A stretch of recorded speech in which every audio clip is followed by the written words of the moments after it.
আপনি নিশানাথ বাবুর সঙ্গে কতদিন ছিলেন? লখনৌতে আগে 6 বছর। তারপরে মতিভ্রম হলো। আমি জানি আপনার সব কথা। জেলে থাকতে সেই পাপ কাজের জন্য যে অনুতাপ হয়েছিল, তারা কি বলবো আপনাকে আমি। আচ্ছা, কাল রাত্রে 10টার পরে আপনি কি করছিলেন জানতে পারি? 9:30 আমি ভাত খেয়েছি, তারপর খেয়ে ঘরে এসে আমার খাটে শুয়েছি। ডাক্তারবাবু সেতার বাজাচ্ছিলেন, ভারী মিষ্টি হাঁতর। শুয়ে শুয়ে তাই শুনেছি। শুনতে শুনতে কখন ঘুমিয়ে পড়েছি ঠিক খেয়াল নেই আমার।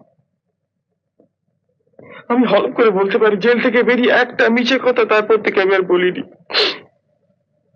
কিন্তু কোনো সত্য গোপন করেছেন কি? আমাকে মাফ করবেন, আমি কিচ্ছু বলতে পারবো না। আমি আর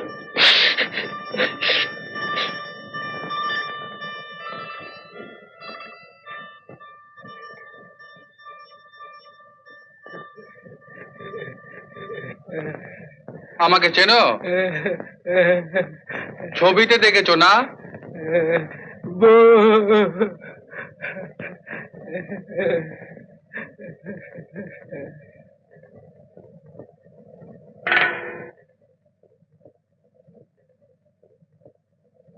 কি হলো? ভয় কি? কিছু বলবে? কাল রাত্রে ওই পুকুর ধারে বসে তুমি বিড়ি খাচ্ছিলে, বিড়ি।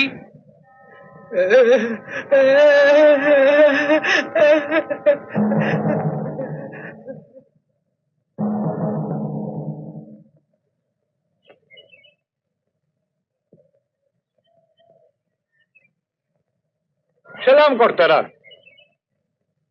লোকটা বড় শাস্তা ছিল। রাত্রে ঘুমাও কখন মুশকিল মিয়া? আজ্ঞা আমি টাইম তো দেখি না, ঘুমাই। তবে কি জানেন, আমার ঘুমটা একটু বেশি। বালিশে মাথা দিলে আর জ্ঞান থাকে না। মশা কামড়ায় না? আজ্ঞা মশা আমারে কামড়াইব কি, গায়ে রক্ত কই।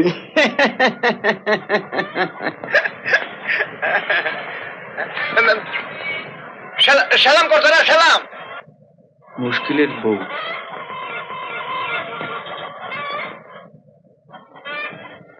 ওটা রসিকের ঘর। কাল রাত থেকে নিরুদ্দেশ। ওর সঙ্গে কদিন থেকেই কাকার একটা গন্ডগোল চলছিল। কি নিয়ে? টাকা পয়সা। কি টাকা পয়সা সরাচ্ছিল? বোধ হয়। I C.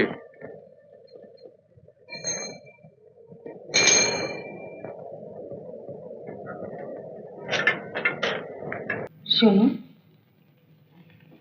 তোমার সঙ্গে তো আমার দেখাই হয় না। আমার একটা কথা আছে, তোমাকে কিন্তু রাখতে হবে। নিশ্চয়ই রাখবো। বলো কি কথা? আমি বাপের বাড়ি যাব, তুমি আমার সব ব্যবস্থা করে দাও।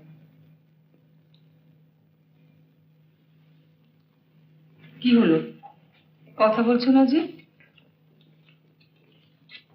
তুমি কিন্তু আমায় কথা দিয়েছো, তোমাকে রাখতে হবে। সে তো কথা না শুনে দিয়েছি, কিন্তু এই মাসটা আমাদের বিয়ের তারিখ। কিন্তু শাস্ত্রে বলেছে ওই দিনটা স্বামী স্ত্রীতে একসঙ্গে থাকতে হয়।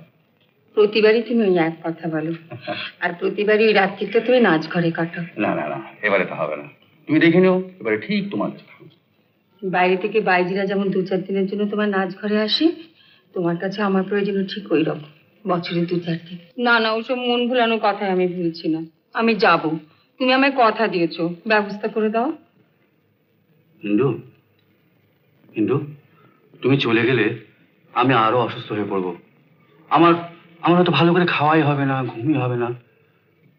না শোনো, তোমার সঙ্গে কতদিন দেখা হয় না, কথাও হয় না, কিন্তু এই যে রোজ দুপুরে তুমি আমার সামনে বসে আমায় খাওয়াও, তুমি তুমি জানো না ইন্দু, এই যে কি তৃপ্তি। আমার মাও ঠিক এমনি করে আমার সামনে বসে আমায় খাওয়াতেন। হ্যাঁ রাজাবাবু, যোগজীবন বাবুরা সব বাইরে অপেক্ষা করছেন, দাবার ছক সাজাবো। ব্যাটার মাথায় মারবো এক চট টেনে, হনুমান বাদর গাধা কোথাকার। দেখছি ইন্দুর সঙ্গে কথা বলছি, আবার ছক সাজাবো। যাবো না, কারোর সঙ্গে দেখা হবে না। চরণ, তুমি ওদের আসতে বলো। যে আগে রানীমা।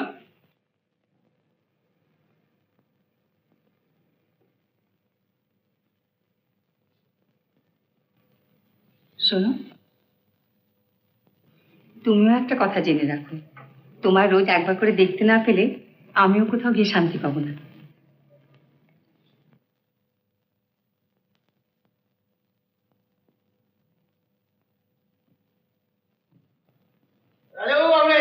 আরে যোগ জীবন, তোমাদের কোন রকম কাণ্ডজ্ঞান নেই হে।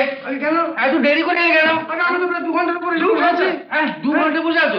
আর তরুণ লোকটা আমাকে এখন খবর দিল। তোমাদের সকালের জল খাবারটা সব সুন্দর করে পাঠিয়েছিলেন। কাশির চমচম, আমাদের পাতের গাজরের হালুয়া, বেড়া, সীতা। তাহলে ওই দুপুরের খাবারটা এখন খেয়েছো? আজকে মায়ের মন্দিরে গোটা কয়েক বেশ ভালো পাঁঠা পড়ে।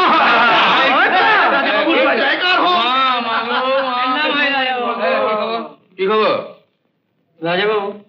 পদ্মা ভাই আসতে রাজি হলেন না। কেন?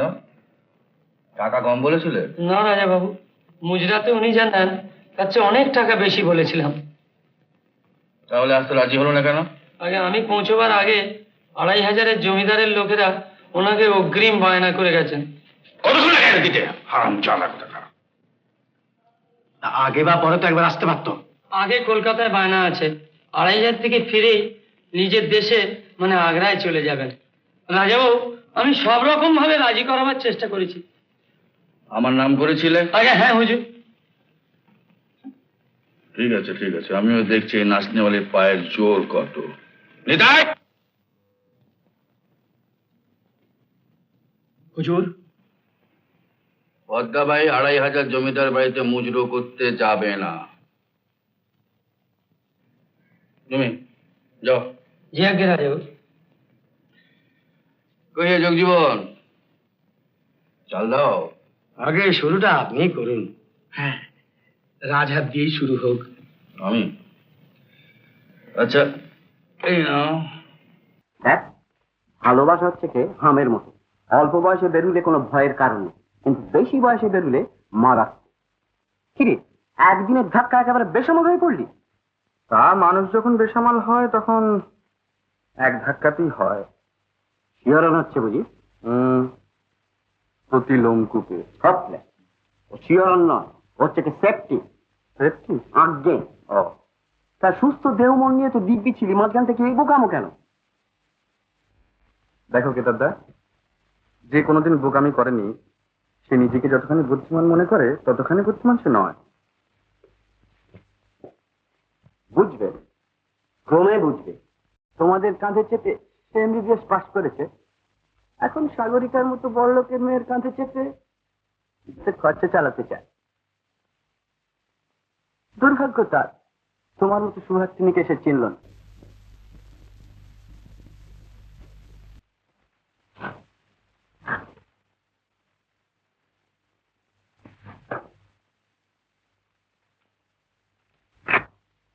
দেখবি সাগর, এসেছি কাজ অরুণ বাবুর। আমার তাতে কোনো উৎসাহ নেই। রোগটাকে তুমি মানে মানে টেবিলের উপর কি দেখো?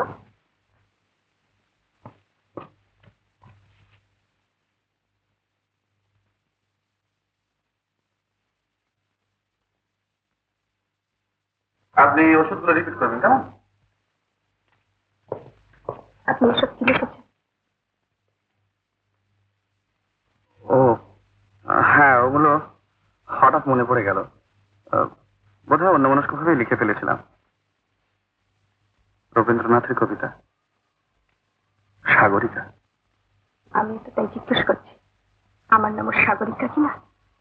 দেখুন, আপনার নাম শুনে হয়তো লাইন কটা মনে এসে থাকে, কিন্তু আপনি বিশ্বাস করুন, আপনার দৃষ্টি আকর্ষণ করার কোনো চেষ্টাই আমার ছিল না। আমার দৃষ্টি আকর্ষণ না করলেও অন্যদের দৃষ্টি আকর্ষণ করেছেন। যা দুঃখগ্রস্ত মন যাদের, তারা দেওয়ালে অনেক কিছু লিখে যা সাহস করে বলতে পারে না, কিন্তু আমি জানতাম না যে তাদের দলের মধ্যে আপনি একজন। আমার কাছে সেটা শুধু অপ্রীতিকর নয়, যখন ভালো ছেলে আপনি হতে পারেন, ভালো লোক আপনি নন, সব কানাকাটি আপনি।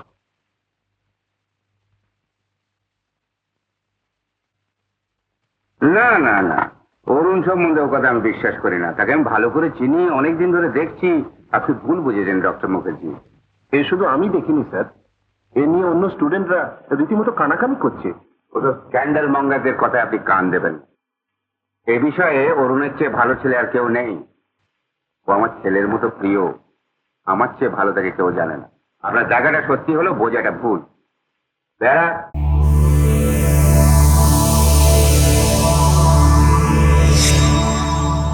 উত্তম কুমারের সেরা সিনেমা দেখতে হলে ডাউনলোড করুন ক্লিক অ্যাপ।